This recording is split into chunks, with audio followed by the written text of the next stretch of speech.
¿Cómo están, estimados amigos? Muy buenos días, bienvenidos a una nueva edición de su programa Razones de Estado a través de todas las estaciones de Madero Comunicaciones. Estamos a través del aire, la internet y también las redes sociales para todos nuestros queridos amigos. Razones de Estado cumple 10 años informando el devenir político, social y económico de nuestro país.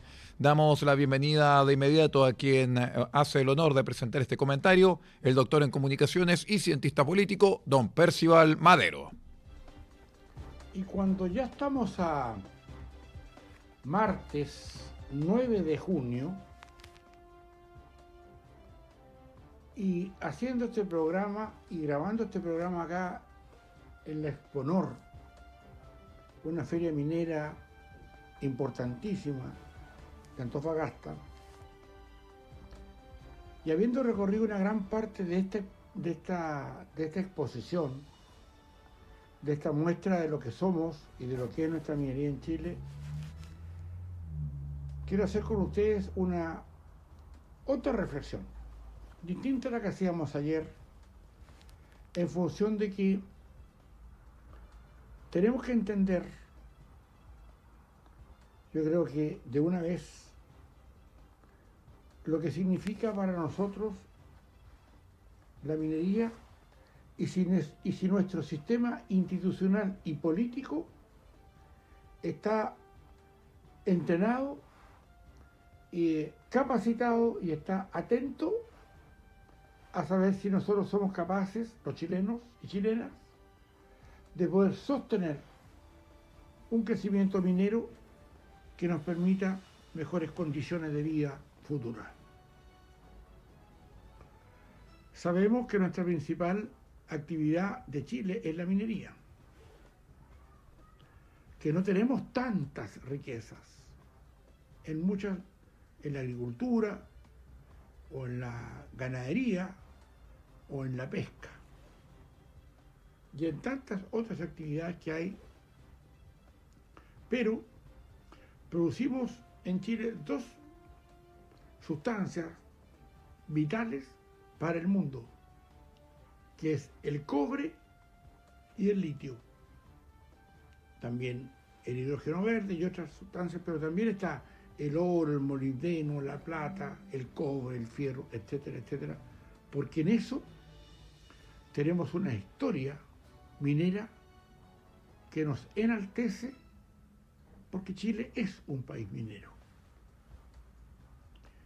Ahora, mirando todo esto que existe y mirando con detalle lo que son los distintos galpones que congregan a más de 1.300 expositores, tenemos que hacer con ustedes, ojalá, una reflexión de cuánto es lo que nos ocupa el afán de establecer nuevos derroteros, nuevas miradas, nuevos caminos, nuevos objetivos respecto de lo que va a ser nuestro futuro, que hoy día lo es, pero mañana tiene que ser con más certezas. La minería es un bastión económico que nosotros tenemos que tomar más en serio. Porque si bien es cierto, las empresas privadas nos han dado muestras, las canadienses, australianas, chilenas, etcétera, nos han dado pruebas más que fidedignas respecto de los costos con los que se puede producir cobre, a diferencia de la estatal Codelco, que aparentemente tiene un problema que hay que solucionar porque esto se desbandó, no hay interés en corregir cuestiones que hay que corregir, nos pone en una disyuntiva. Y la disyuntiva, distinguidos auditores y televidentes, no es más y es menos que saber si nosotros institucionalmente estamos disponibles para generar un crecimiento en función de un asunto que es minero, pero que tiene reservas que se agotan. Las reservas minerales no son eternas. Tenemos muchas, no hay ninguna duda, pero esas hay que explorarlas, hay que atenderlas y sobre todo que nosotros no hemos dado el paso que tenemos que dar suficientemente ágil y fuerte para poder entender qué es la minería. Ojalá que existan otras sustancias como la madera, los arándanos, los peces, los salmones, no sé, la agricultura, la uva, etcétera, etcétera, nuestros vinos, pero es bueno diversificar, es bueno que haya gente preparada para hacer otros emprendimientos, pero no podemos competirle a lo que es la minería, porque la minería es enorme respecto de los demás emprendimientos, de las demás empresas que hay en nuestro país. Pero miremos esto del siguiente contexto. La minería estratégica entra en una competencia mundial en todo el mundo por saber quién se queda con los recursos que le van a asegurar la sobrevivencia a esos países. Y nosotros estamos ahí con el cobre y con el litio. Pero sabemos que lo tenemos. Sabemos que somos poderosos en la producción de cobre y también de litio. La pregunta que nos tenemos que hacer también es, más allá de saberlo, ¿qué estamos haciendo para mantener el liderazgo en los próximos 50 años? Y nos tenemos que preguntar, en 50 años más o en 25, ¿no estará agotado ya probablemente, no sé, Chuquicamata? Y ya no podamos obtener cobre de ese lugar, a pesar de que hay empresas privadas que están produciendo cobre con leyes muy bajas, es decir, con porcentajes de cobre que existen, por ejemplo, en lo que se llaman menas de cobre, el 0,3% de cobre, solo el 0,3% permite una explotación a gran escala, como lo tienen algunas canadienses acá en Chile. Nosotros tenemos que ser, a mi juicio, bastante más proactivos respecto a esto. Porque estamos jugando un juego que no es como el viento, no es como el sol, no es como, entre comillas, el agua, ¿ah? Que tenemos mucha agua en el sur, por ejemplo, pero el recurso mineral se agota. No sabemos si el viento se va a agotar, pero aparentemente no. El sol podrá tener algunas características distintas, pero va a seguir iluminando y generando energía a través de los paneles solares. Pero el cobre, el litio, el oro, el manganeso, etcétera, etcétera, tienen vida contada, porque no es eterno. Hay que hacer otras exploraciones y hay que buscar otros yacimientos que cumplan la función de que estos que están hoy día se están agotando. Por eso que es importante también darle un espacio a esto, porque esto tiene que ver con cuestiones de política de Estado. Es decir, ¿qué tenemos que hacer para acercarnos a la certeza que podremos continuar con nuestro desarrollo económico basado principalmente en la minería? Claramente acá el problema central es saber si nuestro país será capaz de transformar su potencial minero, geológico, en proyectos concretos, financiables. Y el Estado no tiene esos recursos. Se entiende bien, ¿verdad? Porque nosotros somos un país muy pobre. En general, porque los recursos que tenemos, más allá de malgastarlos, ofrecen una oportunidad, pero también ofrecen una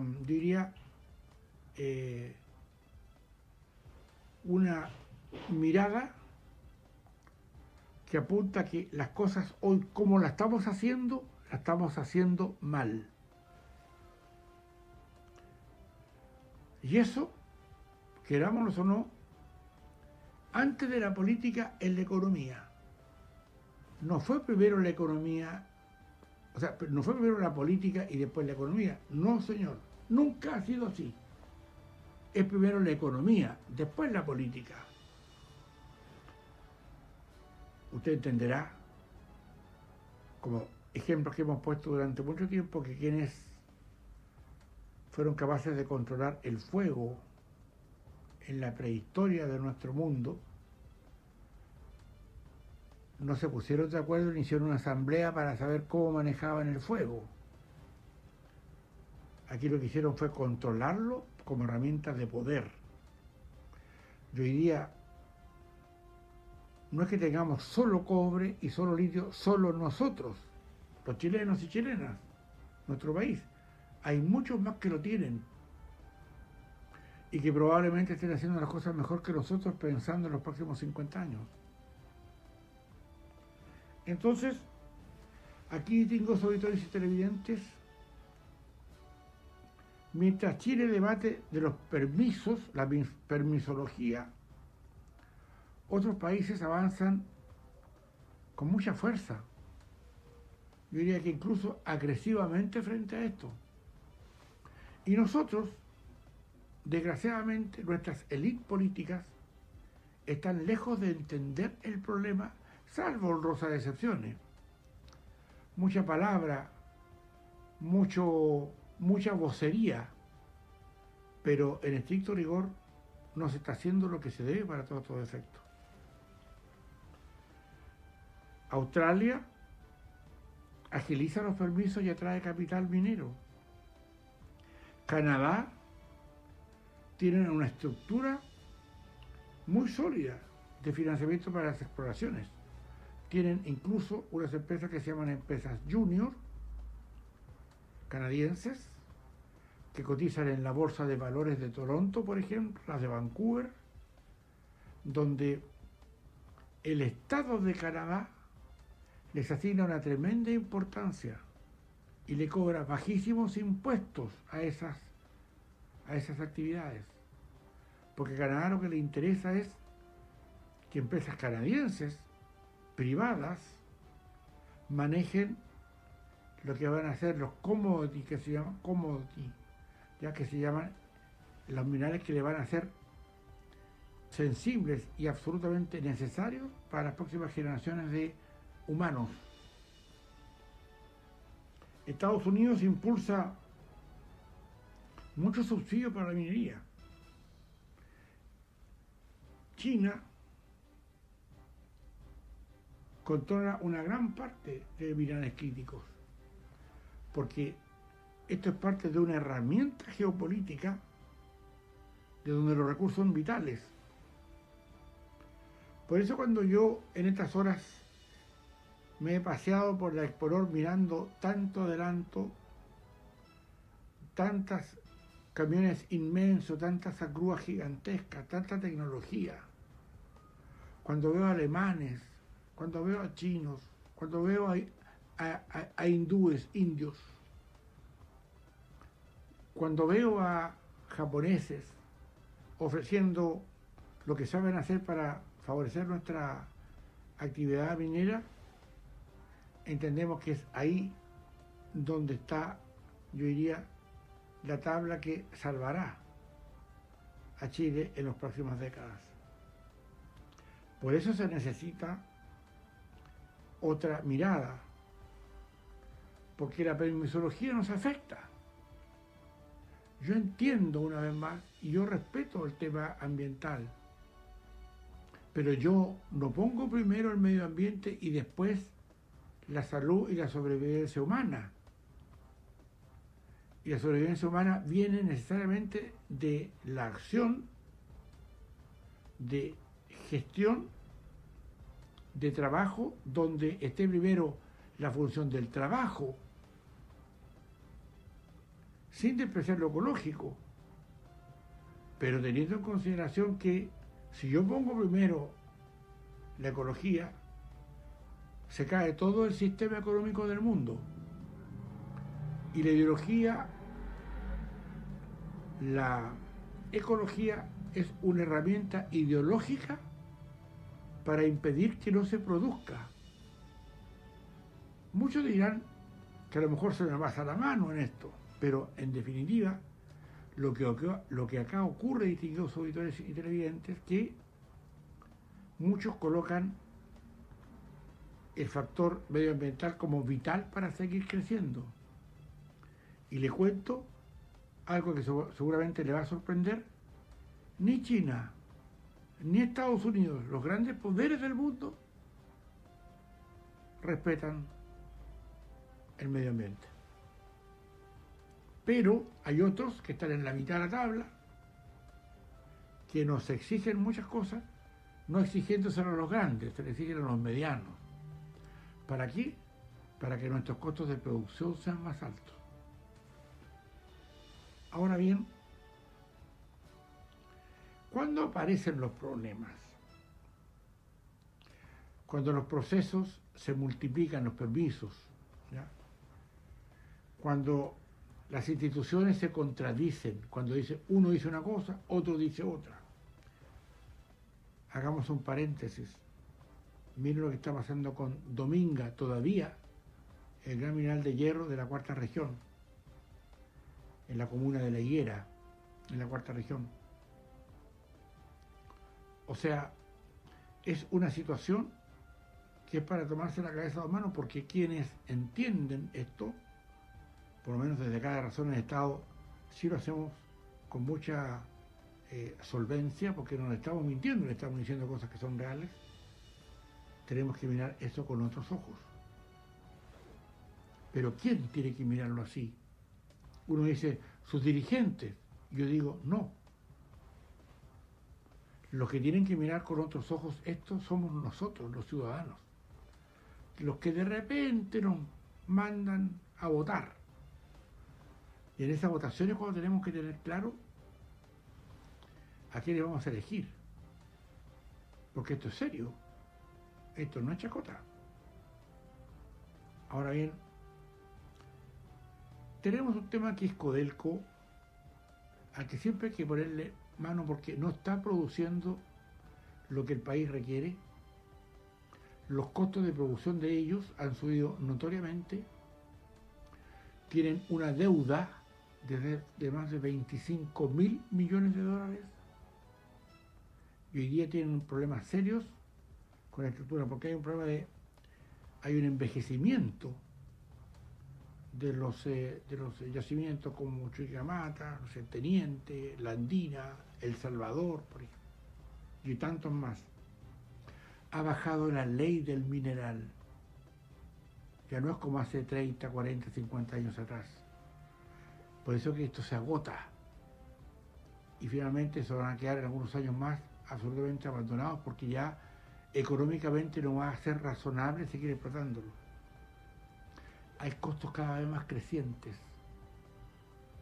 Por eso que hay que tener mucho cuidado en el control interno y de las obligaciones que tienen las estatales, porque uno dice, ¿por qué en la empresa privada del cobre cuesta menos producir el cobre que en la estatal? Y eso necesita una respuesta clara.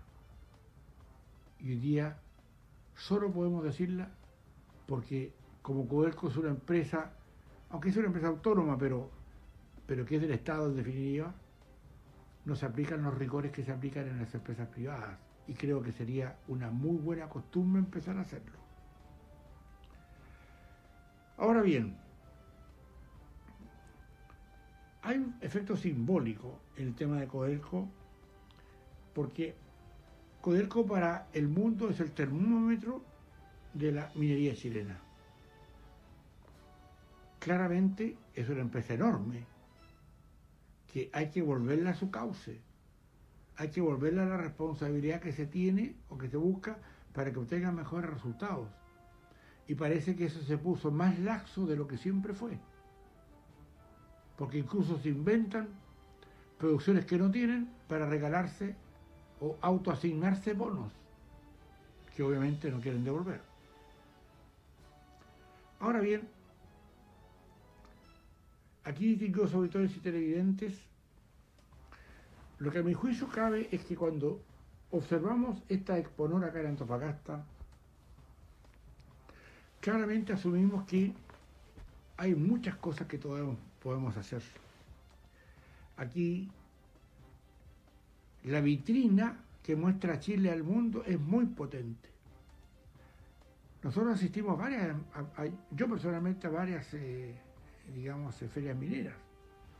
Obviamente la que está acá en Antofagasta, la Exponón, la que estamos visitando ahora, está la Forede de Copiapó, está la Expomín de Santiago, pero en estricto rigor, aquí lo que tenemos que hacer nosotros es que tenemos que mejorar nuestra innovación tecnológica, y ahí tienen mucho que decir nuestras escuelas de minas de nuestro país.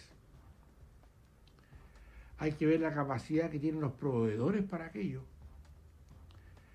Hay que desarrollar servicios especializados para la minería, que todavía hay mucho respecto a eso. Y la cosa más importante, esto no tiene ninguna cabida si no tenemos una formación de capital humano para esto.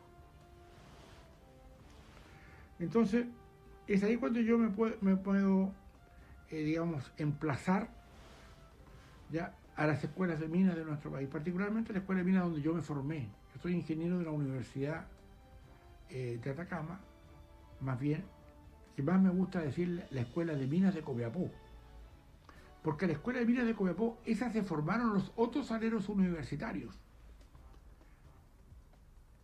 La Universidad Técnica del Estado y después la Universidad de Atacama, pero la madre, la rectora, no es la que tiene el nombre de la universidad, es la Escuela de Minas de Copiapó, la más antigua de América Latina, de una formación de excelencia desde el primer día en que se funda hasta el día de hoy. Muchas escuelas de ingeniería en minas y en metalurgia vinieron muy posteriores a la Escuela de Minas de Copiapó, la Escuela de Minas de La Serena, la Escuela de Minas de Antofagasta, ¿ya? Y después, muy posterior a aquellas, la universidad, la Escuela de Minas de la Universidad, de Concepción, la Escuela de Minas de Santiago, que se abrieron al alero de universidades como la Universidad de Chile, la Universidad Católica, pero esos 100 años después que estuviera formada la Escuela de Minas de Copiapó, para que entendamos los contextos. Y por eso es que la Escuela de Minas de Copiapó le corresponde una tremenda responsabilidad para empezar a asumir los desafíos que tienen que tener para que cuando hablen sus académicos, cuando hablen la gente que sabe, más allá de lo técnico, sino que también con la orientación política que esto debe tener, pero una política de Estado, no estamos hablando de la política partidista, no estamos hablando de esas cosas chiquitas de quiltros, estamos hablando de cosas grandes. Aquí, distinguidos auditores, es donde nos falta entereza, donde nos falta capacidad de poder entender lo que viene. Yo creo que la pregunta que debemos hacernos, ¿qué hacemos para recuperar la competitividad? Para ser mejores que otros yacimientos que están más cerca del poder del mundo, porque nosotros estamos en la cola del mundo y los fletes solamente nos comen una gran parte, pero los peruanos, los ecuatorianos, los venezolanos, con todos sus problemas internos, los brasileños, tienen mucha minería y están muy cerca, sus fletes salen menos de la mitad de lo que salen venir a buscar el cobre a Chile. Por lo tanto, acá hay que hacer una reforma profunda en los permisos que permitan la minería. Hay que integrar procesos, hay que evitar las duplicidades, hay que establecer plazos obligatorios. Una persona que quiere hacer una exploración minera no pueden esperar 10 años para empezar a trabajar. Eso es estúpido. Y ante eso perdemos frente a los demás. Hay que digitalizar totalmente los trámites. Eso es lo que yo pienso. Ahora, ¿qué también falta? La exploración. Yo conversaba con un académico de la Escuela de Minas de Copiapó hace un tiempo atrás y le decía, ¿cuál es el problema que tenemos para que los títulos de los ingenieros de mina, de metalurgia, de la Escuela de Minas de Copiapó, no los validemos en Canadá? ¿Y por qué nosotros con la Escuela de Minas de Canadá, con la Escuela de Minas de Colorado, Estados Unidos y otras tantas más, por qué no tenemos la misma educación? Si nosotros somos muy competentes en minería, podríamos darle cátedra a muchos países del mundo respecto a esto. ¿Por qué no abrimos esas puertas? Si no es difícil. Yo conversaba hace algún tiempo atrás con la embajadora de Canadá, una persona fantástica, y hablábamos de los 40.000 millones de dólares que tienen invertido las empresas canadienses mineras en Atacama. Y yo le decía, no hay ninguna posibilidad que estos 40.000 millones de dólares, estamos hablando de Candelaria y otras canadienses, ¿acaso no sería más interesante que nuestros alumnos de las escuelas de minas, que se formen no solamente a los niveles de pregrado, sino que también a los niveles de posgrado, magíster y doctorados, no sean también con anuencia para que sean válidos los estudios de Copiapó o de Antofagasta, las escuelas de minas, válidos en otros países por un convenio internacional? ¿Qué cuesta eso? La embajadora me encontraba razón. Que es probable que tenga la posibilidad de saludarla también ahora que estoy acá en Antofagasta, en la Exponor. Eso hay que advertirlo y hay que profundizarlo, distintos auditores y televidentes. Porque en definitiva es un tema que nos trae al hoy. Aquí falta más exploración, faltan incentivos tributarios. Hay que hacer financiamiento para junior mineras chilenas. O sea, sin exploración, que estamos al debe, no habrá nuevas minas. Y yo creo que acá es una cuestión de lógica. Hay que explorar más, hay que hacer más, digamos, investigación, sondajes y estudios geológicos de eso. Ahora bien, para terminar esto, quiero cerrar esto en una situación que yo quiero de nuevo puntualizar. Yo creo que la histórica Escuela de Minas de Copiapó debería convertirse nuevamente en un actor estratégico nacional. Claramente. Chañarcillo, el mineral de Chañarcillo, habla por sí solo. Si nosotros tuviéramos, ahora tenemos uno más grande que Chañarcillo, que se llama Vicuña, que ya lo he mencionado otras veces que hay que estarlo mirando porque Vicuña es más grande que Chuquicamata. Y está en Atacama. El 80% está en Chile, el 20% en Argentina.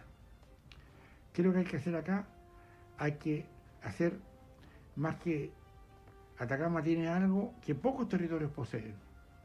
Tenemos tradición minera, la Escuela de Minas de Copiapó, la más antigua de Chile por lo menos, América Latina. Tenemos conocimiento práctico. Tenemos cercanía con temas operacionales. Tenemos una cultura minera arraigada. Ahora, nos falta técnicos y profesionales en automatización minera, en geometalurgia, en inteligencia artificial aplicada a la minería, gestión hídrica, centros de innovaciones para la pequeña minería sobre todo, y sobre todo también mirar cómo formamos a los nuevos gerentes, a los emprendedores, a los reguladores, también tiene que ver con la parte política, y sobre todo a legisladores especializados en estos temas. Aquí, distinguidos auditores y televidentes, dejo para todos ustedes esta reflexión que ha nacido del caminar aquí en la Exponor de Antofagasta para que quede un reflejo de que hemos elucubrado, hemos sintetizado algunas situaciones para traérselas a ustedes en estos pocos minutos de Razones de Estado, agradeciéndoles siempre la inmensa mayoría que nos regalan por el inmenso también esfuerzo que hacemos para hacer todos los días este programa para ustedes. Los espero mañana en otro Razones de Estado. Por atención dispensada, muchísimas gracias.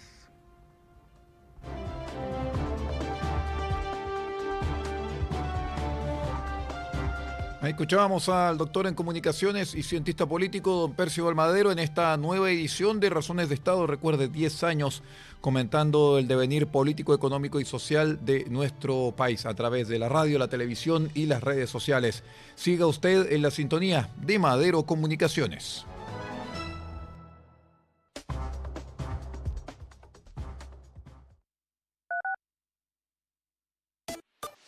La fuerza del